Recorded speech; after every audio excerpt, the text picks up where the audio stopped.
it's very common in entrepreneurship to have dry spells, if you will, like long stretches where our work is not paying off with immediate results. And our job is to keep going, period. Our job is to keep going. And I had to keep reminding myself of that. Like, my job is to keep going. So ignore that the number hasn't changed. Your job is to keep going. And I'm so glad I did. I'm so glad I did. How are entrepreneurs like us daring bravely to build a stage, ditch the sweatpants, and step up to the mic? How do we create our own transformative events so we can get our message out into the world in a bigger way that's not only profitable, but it's actually something we can be proud of? That's the question. And the answers are inside this podcast. My name is Sarah Pfeiffer. Welcome to Green Room Central. I didn't eat for 30 days, which is crazy, right? But what does that have to do with events? The thing is, I was surprised by how many connections there are between fasting and hosting your own events. So what I thought I would do right now is share my experiences with you from my juice fast and how I think those lessons are going to help you level up your next event. Trust me, I never expected to be sitting here right now chatting with you about my juice fast, but here I am. So what I did was I didn't eat from April 1st through April 30th, 2023. And as I'm recording this, it is May 4th, 2023. And on May 1st, I sat down and I journaled about all of my learnings. So I'm basically going to sit here and go through my journal with you and share with you all of the places where I feel like those lessons dovetail with events and entrepreneurship. And I think it's going to be a fun conversation to have. So first thing is, I got asked a lot, why, Sarah, why did you do this? And what were the results? And that's why when all of those questions were coming in, it gave me the idea of let's just collect all of those questions and put them out on the podcast so everybody can hear all of the answers. I think the reason why I went into it was because I was just feeling like I needed a reset after the pandemic. And I don't know if we can say it's after the pandemic right now, but I definitely was feeling more weight on my body and just more weight on my mind after that hard time. And I think I looked to this as an idea of how to do a reset.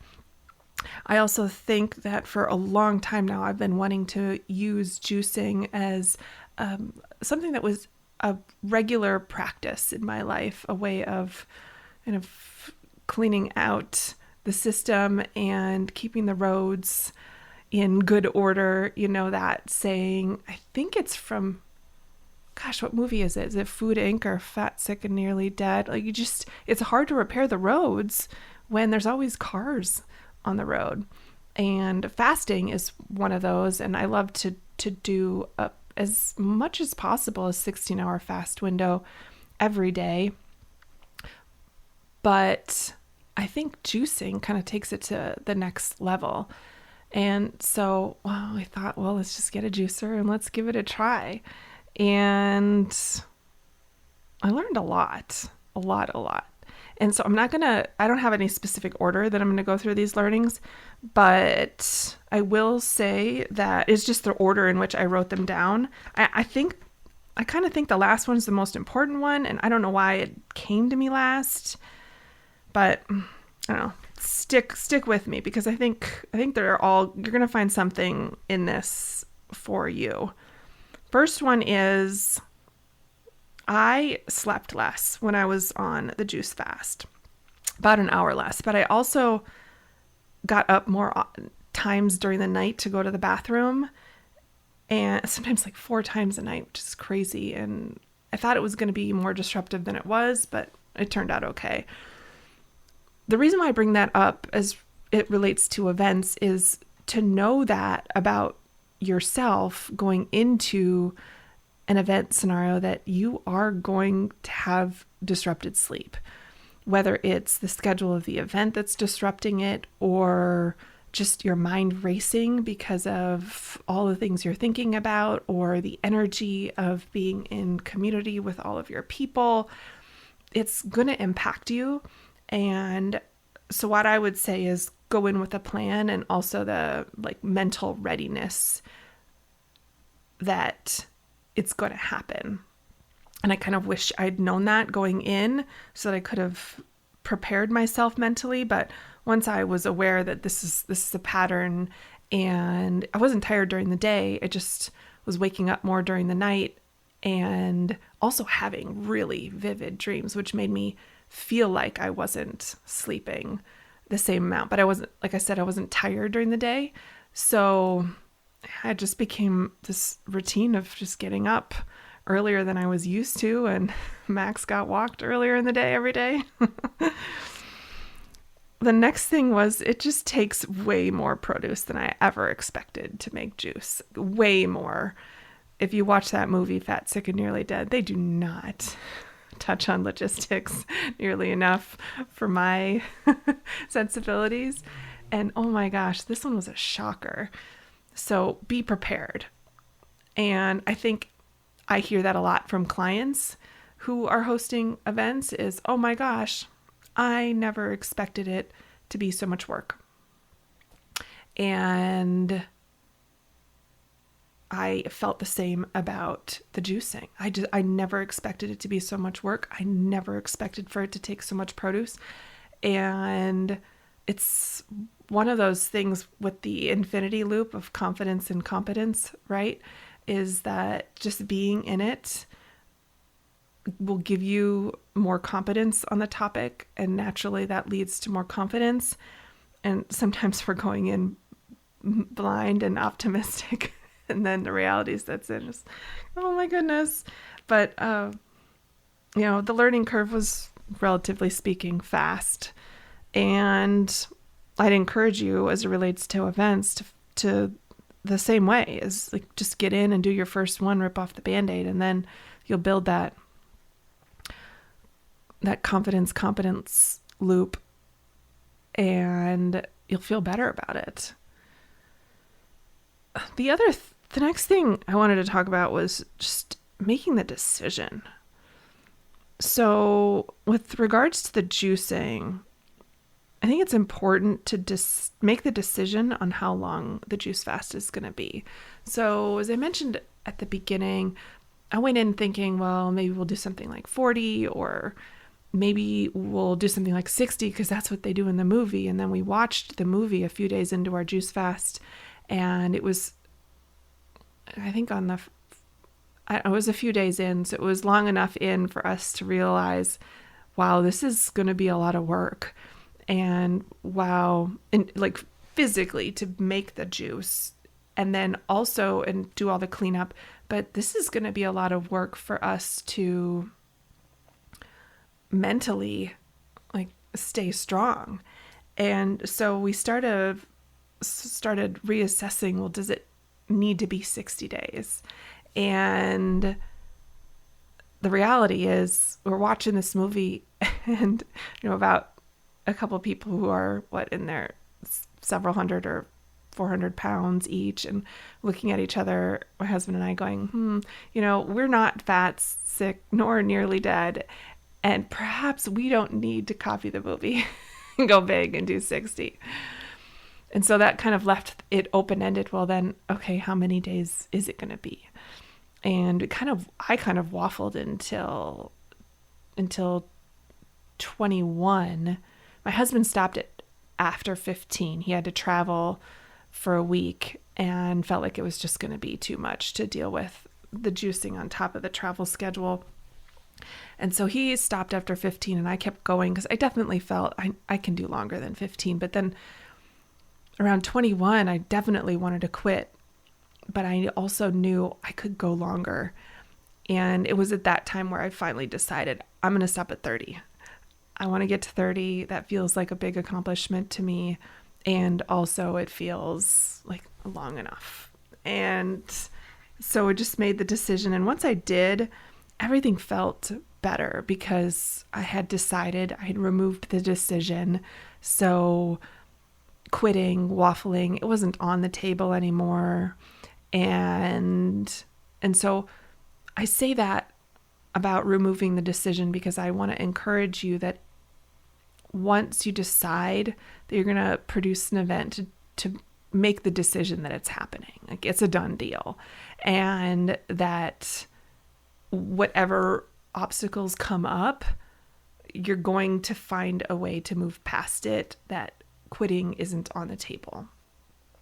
So having that target is necessary. I love events for that very reason, because the date is always, it's there, it's coming in hot, it's not movable. And especially once you've broadcast it and shared it with people, they've started to register and book their travel, it just makes it all very real and raises the necessity, right, for you to make it happen. And so that's my encouragement, is just make the decision. Whatever it is that you need to make happen in your life, make the decision, because then once it's decided, you've removed the decision, so many other decisions of waffling or quitting. Next thing, along that same vein, is it's important to make the decision from a place of calm and clarity and peace, and not from a frenetic energy, an energy of being under pressure. And what I mean by that is I made a rule for myself that I was not allowed to quit when or because it was hard. So I'm not going to quit because I'm hangry. I'm not going to quit because we're out for dinner and the food looks amazing.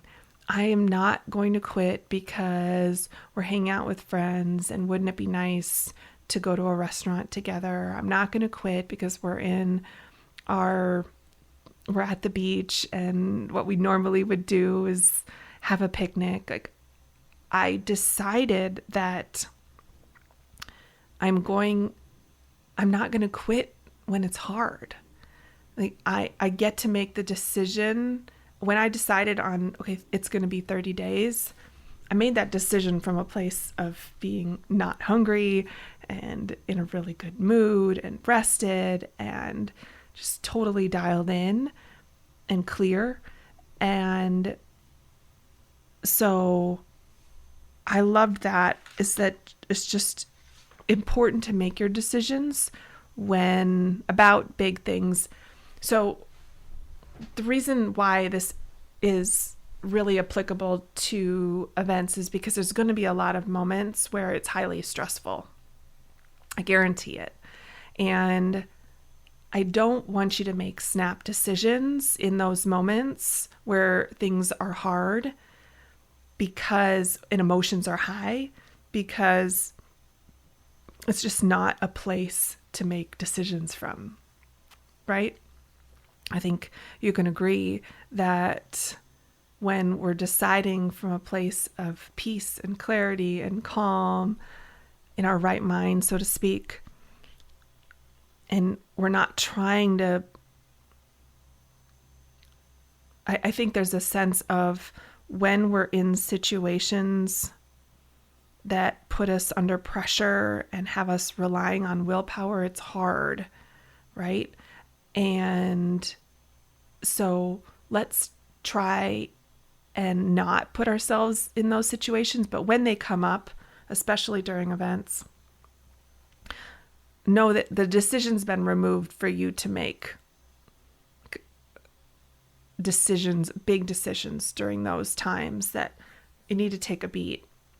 Even if like time pressure is a real thing, at least take a breather and step back and reset, if only for a few minutes, so that you're not making a decision from a place of like pressure and stress. And I think you'll really thank yourself later. I know I'm proud of myself for never making a rash decision from a place of I'm hangry. I also noticed a pattern like, okay, I get hangry if I don't have enough juice. And so what do I need to do to, back up the timeline here to have enough juice made and in the fridge so that when I'm busy and I'm hungry, I have something to go to, and I can then avoid getting hangry, or I just going to avoid going to restaurants for that month, or I'm going to just avoid doing things that involve food. And ironically realize that what our family loves to do is a lot of things that revolve around eating, going out to eat. We kind of love it. It's our favorite. Okay, next thing, totally random. Bone broth. It's delicious and high in protein, and I had never had it before this juice fast. So I did a little research on what the best organic brand would be. I wasn't going to make my own.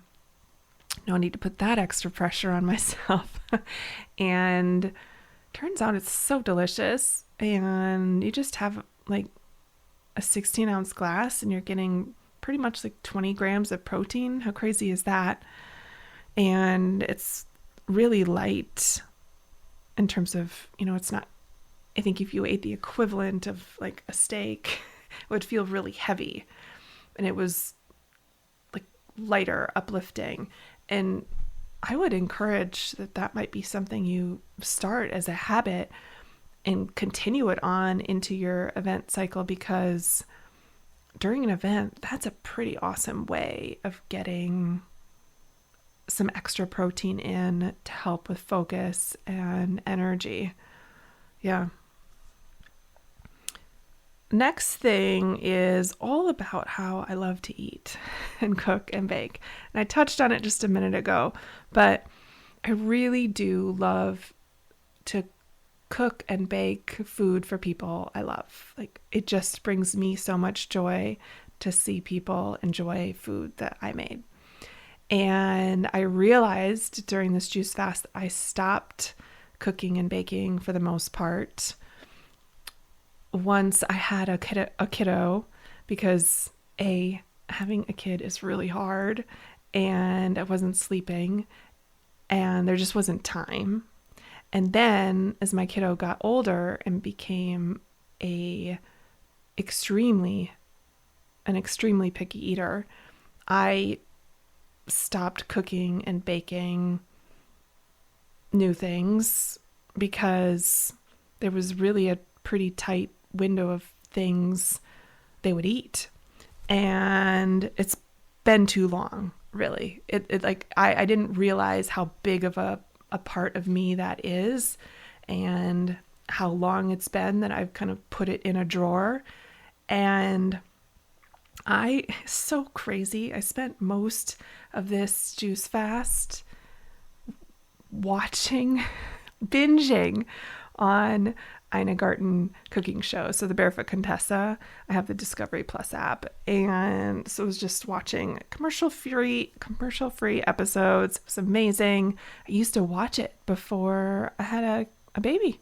And then I just stopped one day.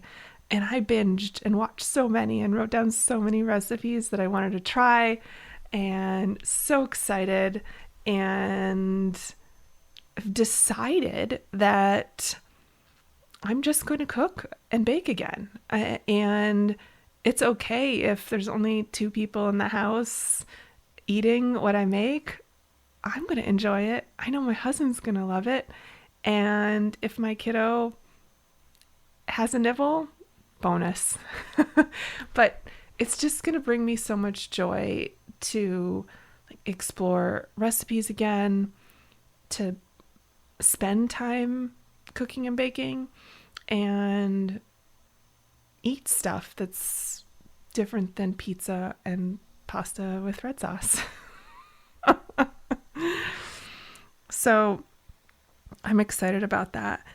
It was kind of like, this realization is kind of like when I met Audible and entrepreneurship, and realized that and personal development, and realized that there's a whole wide world of books out there that I love to read. And now I just can't stop. And before that, and that was probably age, let's call it like 35, 36. Before that, I thought I wasn't a book reader. I thought I only read magazines because every book that I was served up in grade school, in high school, and college, I didn't like. And so I thought books weren't for me. And I think this whole realization of, no, really, it is my passion to cook and bake. So I'm gonna make time for it. I'm gonna get more dialed in and focused during the day so that I can carve out more time after school at night to cook dinner. And I've done that this week, and it's been fun. It's been so fun. I've been following Jesse Itzler over the past week and a half. He's doing his ride across the United States with 9 of his best guy friends, and it's so fun to watch. And he has this saying that he wants to do more of the things he loves with the people he loves doing them with. And for me, that means I'm going to finish my work earlier in the day so I can spend more time cooking and baking for myself and the people I love. And so I'm excited about that. I'm really excited about that. I think it goes back to that whole thing of like raising your necessity. I think having something in place that I want to do outside of work, because I was finding it was hard every day I journal, like, what am I excited about? I was finding it's hard, especially during the juice fast, to write something down.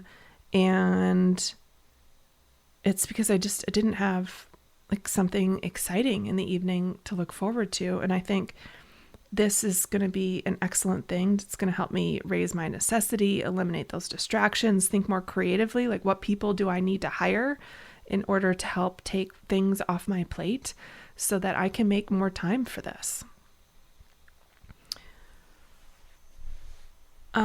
Next thing is, don't rely on willpower. I just finished the book Who Not How by Benjamin Hardy and Dan Sullivan. And Benjamin Hardy also wrote the book Willpower Doesn't Work.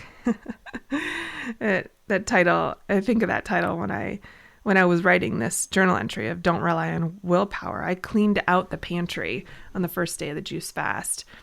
A, because it needed it, and B, because I just didn't want anything in the way of me completing the juice fast. I didn't want to open the pantry and have it staring back at me with all of this stuff that I'm not going to cook with.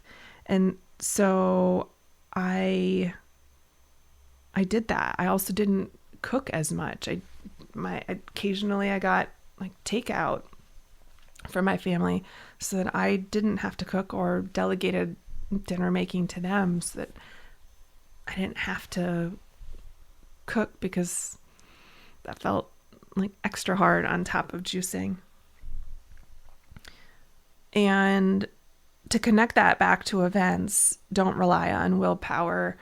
You know, we've talked so much about the prep that I want you to do in advance of your event so that you can be at the event and be stress-free about continuing your normal routine, like that it's already scheduled when you're going to exercise, what you're going to eat, what you're going to drink, when you're going to eat and drink those things, so that your personal care needs, what you're going to wear, your personal care needs are all taken care of, and you can just focus on why you're there, which is being in community with your people and serving them.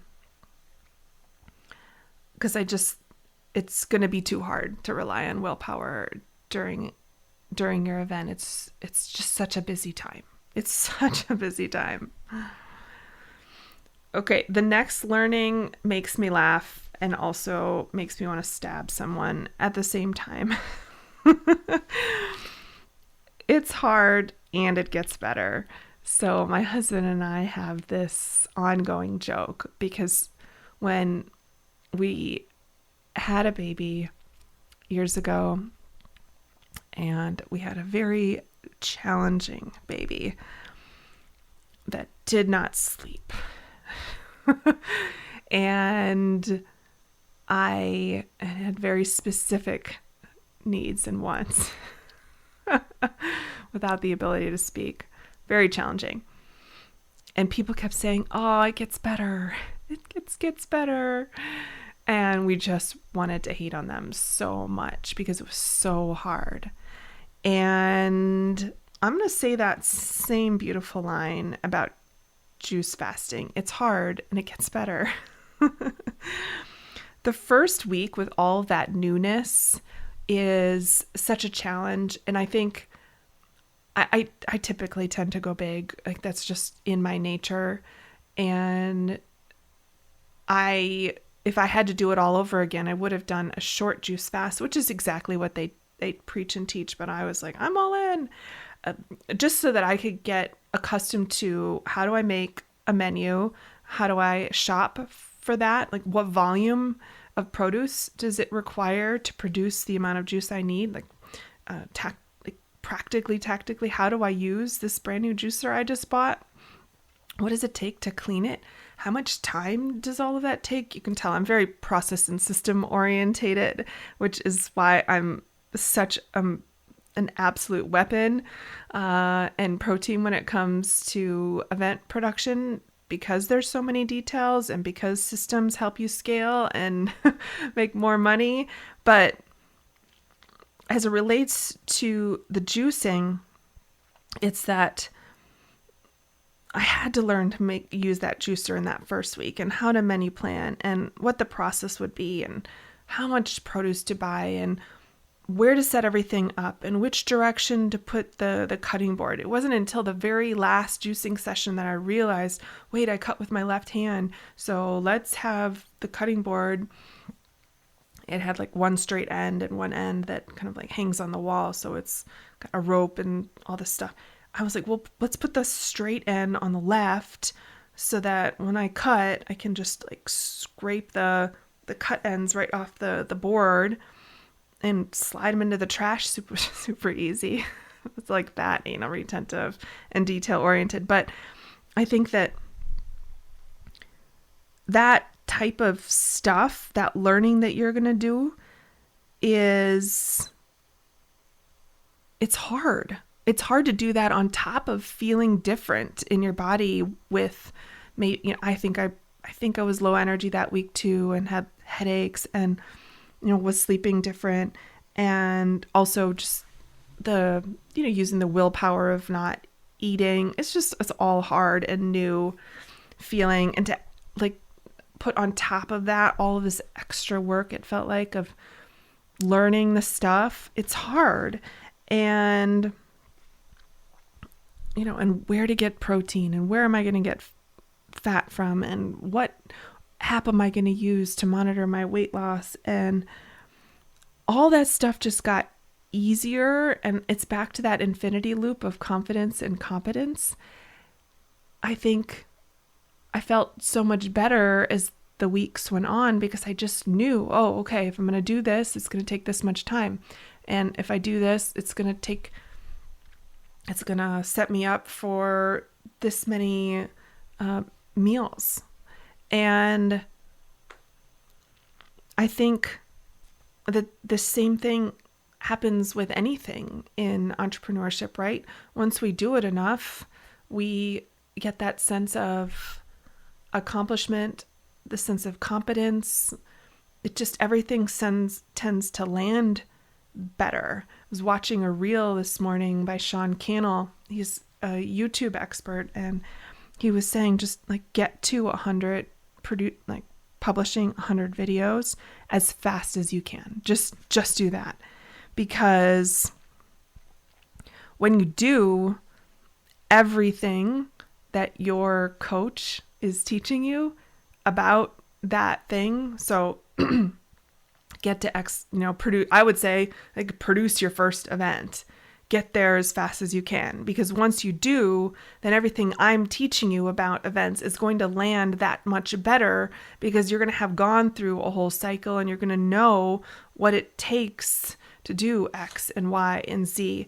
And I feel like that with this juicing, like, now I know what it takes to do this type of a duration, and like physically how to do juicing, like juice produce, that it feels like such an easier decision going into the next one. And yes, I'll do more. I don't know if I'll do 30 again. Probably not. But would I do another week-long one? Absolutely. Or work in a day, maybe every week or every month, something like that? Absolutely. And now I know what it takes. I think monetarily, it's far less expensive to buy your own juicer and juice for these longer ones. But from a time perspective, if you can afford it, just go and buy it. One of those companies that hooks you up, delivers it every few days, fresh, organic. I would do that. 10 out of 10 stars would recommend buying. The next learning is so good. Food is community.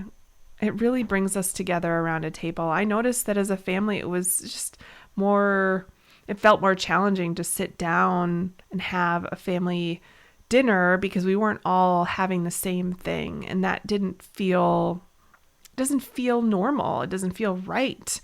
And so I think we did miss out on several of those, and it felt almost disconnecting to be on a different meal plan.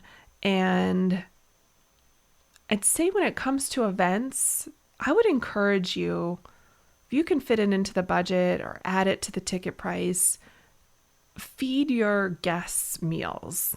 And I say this because sitting around the table, taking that time over lunch, at dinner, on breaks, to eat and drink together is such a powerful connector and a really valuable networking opportunity.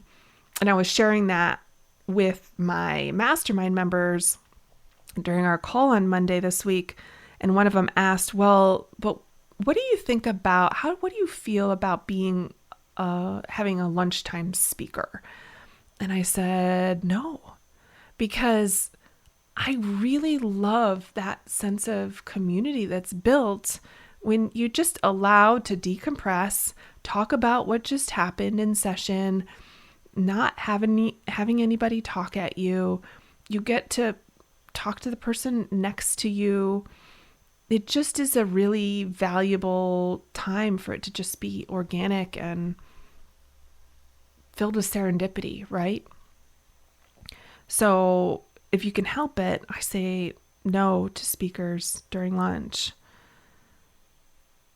The next thing that I learned was empowerment, just a sense of accomplishment. It is absolutely an accomplishment that nobody can ever take away from me. And most people will never be able to say that they completed a 30-day juice fast, because most people don't have what it takes to go that long without eating. Period. It's hard. Same with being an entrepreneur. Most people do not have what it takes to keep going over the long haul. Would you agree? And this accomplishment of doing a fast this long is humongous. And I'm so proud of myself. And, it's kind of like that shiny object of getting a feature in Forbes, right? Like, no one can ever take that away from you. It's always on your website as social proof.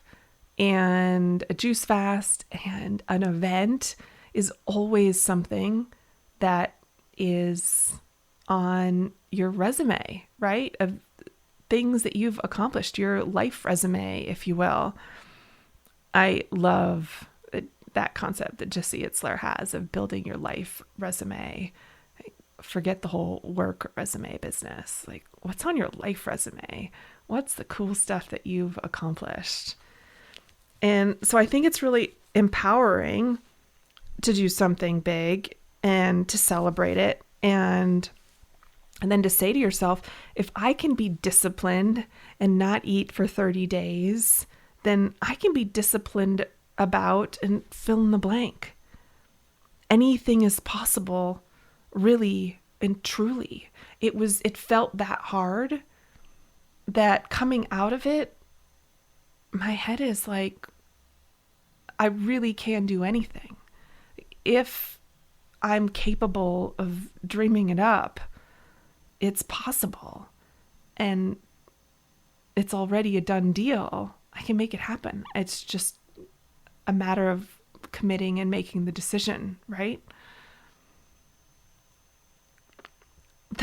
The next thing is, it's funny maybe, but I've always wanted to write a cookbook for my family that contains all of our recipes modified for our tastes and our allergies. And so I really want to do that. And I'm going to do that. And I already started. I have a binder and I just like print stuff out and 3-hole punch it and make notes. But it was just fun to make that commitment. The other thing I'm thinking about is, what can I do from a team perspective to help support my new vision of cooking more? And so, and an idea that came to me was hiring a VA to do the menu planning based on my rules. Because I've done those things where I've ordered the meal planning services and you get a generic meal plan, or you get the meals delivered to your house, but so often they don't fit my preferences or my allergy needs. Like I'm deathly allergic to tree nuts and have an intolerance to cow's milk and chicken eggs. Like I get a rash. I'm just not into it. So I don't eat those things and prefer most of the time to eat vegan. And then I have a kiddo who's super picky. And so it's hard to get something that's customized just for you. So I thought, well, I could hire a VA to do the menu planning based on my rules and my cookbook and order us groceries each week. Instacart has an online app, and provide me the menu and the prep list and the instructions. So that's kind of already percolating in the back of my head, because I've been on a hiring spree lately, just definitely inspired by that Who Not How book, but also obviously that's what one of my favorite mentors, James Wedmore, teaches, and just building out the machine. And I think that the more we think about think outside the box of how can we make something happen, and put that lens on when you're thinking about your next event. It's like, what was hard about the last one and what would be just a little bit easier if team was supporting you on that aspect this next time. Next thing is focus on one big commitment at a time. My mastermind was joking with me about this, how I tend to want to build a lot of habits at the same time. And it really is helpful to just pick one a month and not try to build 10 at the same time. And I will get behind that 100%. And also I'm still probably going to make that mistake trying to take on too much. But one big commitment, and I would say doing a juice fast is a big commitment. There is a lot of mind share. As much as I said, I've removed the decision, I'm not quitting, this is what we're doing, this is the plan, it's a big mental commitment. So I really didn't expect to be as emotional as I was when I got done. I was tearing up. It was hard. So one big commitment at a time. And as it relates to events, if this is your first one, just like take it one at a time. Like, don't try to plan your first event and a launch and, building a new product all at the same time. Like, just pick one so that you can focus on it. I think a lot of people were asking me about what symptoms did I experience? Did I lose any weight? So brass tacks, here you go. Yes, I lost 19.8 pounds, but I like round numbers, so let's just round it up to 20. Like, Sarah, why didn't you just go another day? Because I decided I was done at 30, and if I had, I definitely would have hit it. 20.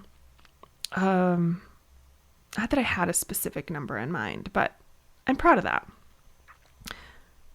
Symptoms, I definitely had dry mouth, massive dry mouth. I couldn't get enough water. My tongue was white. It was crazy.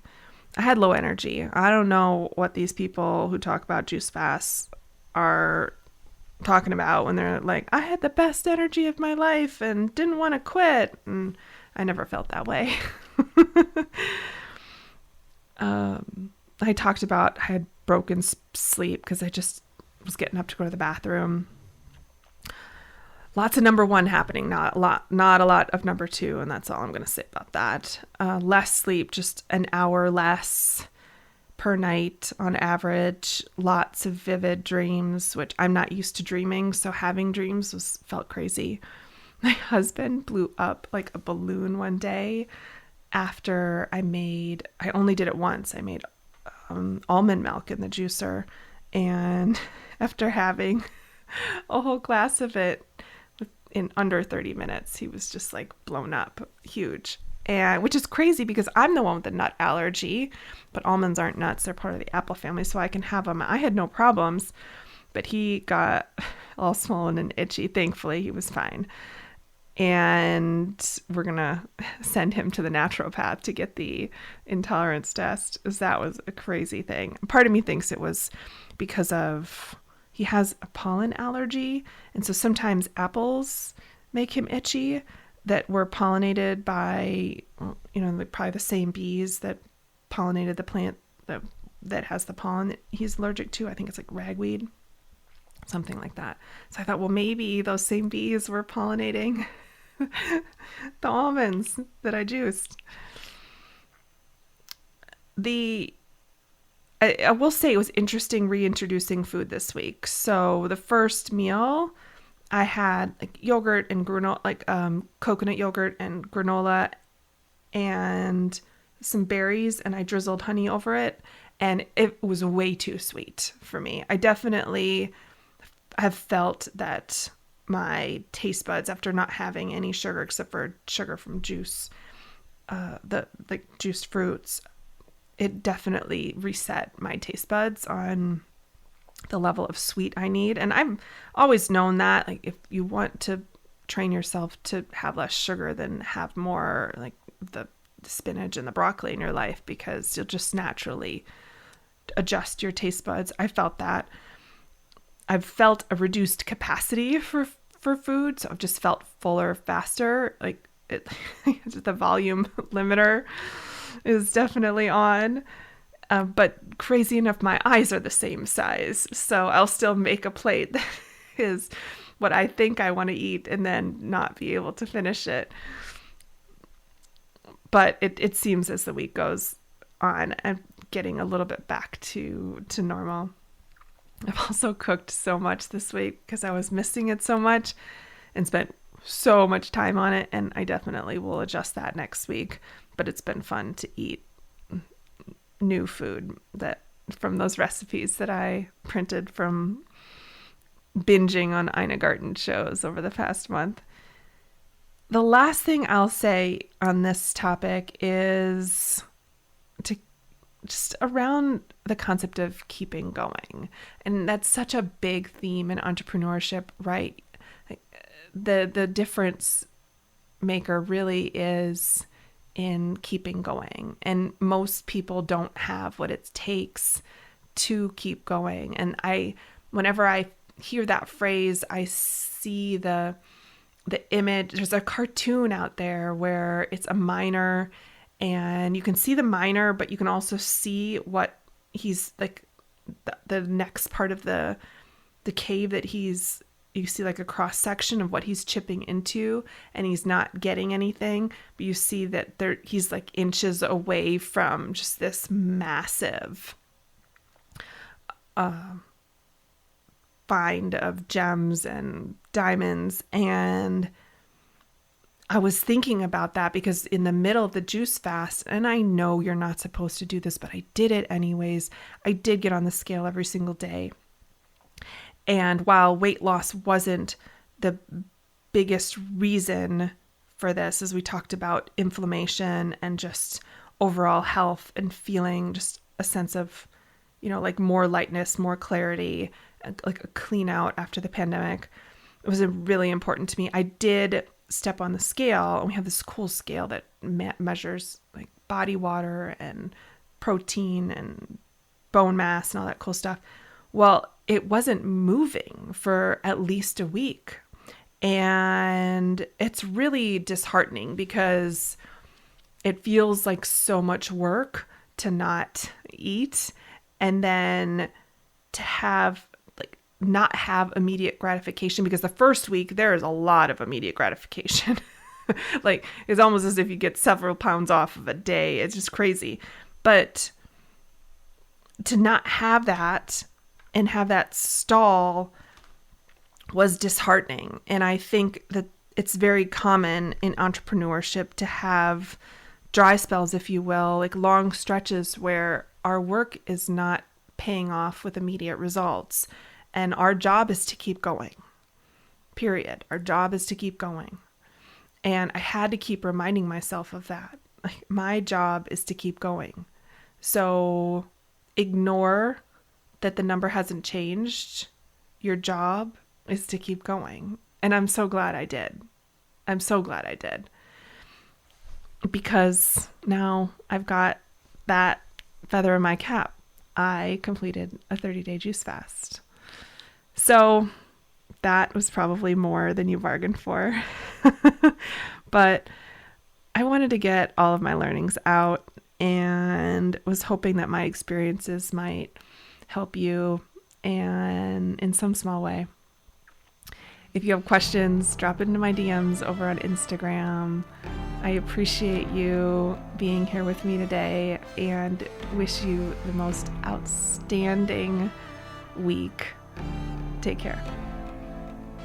Thank you for listening to the Green Room Central podcast. If you loved this episode, then please take a screenshot on your phone and post it to Instagram, and be sure to tag @SarahPfeiffer and let me know why you liked it and what you'd like to hear, or who you'd like to hear from in the future. That'll help me know what to create for you. Also, if it's on your heart to host your first or next event this year and you need a jumpstart, let's connect for a strategy session. Just go to greenroomcentral.com. In a 2-hour intensive private session, I can help you pivot, scale, or start your event vision from scratch. Together, we will build an actionable plan so that you feel confident and clear on your next steps.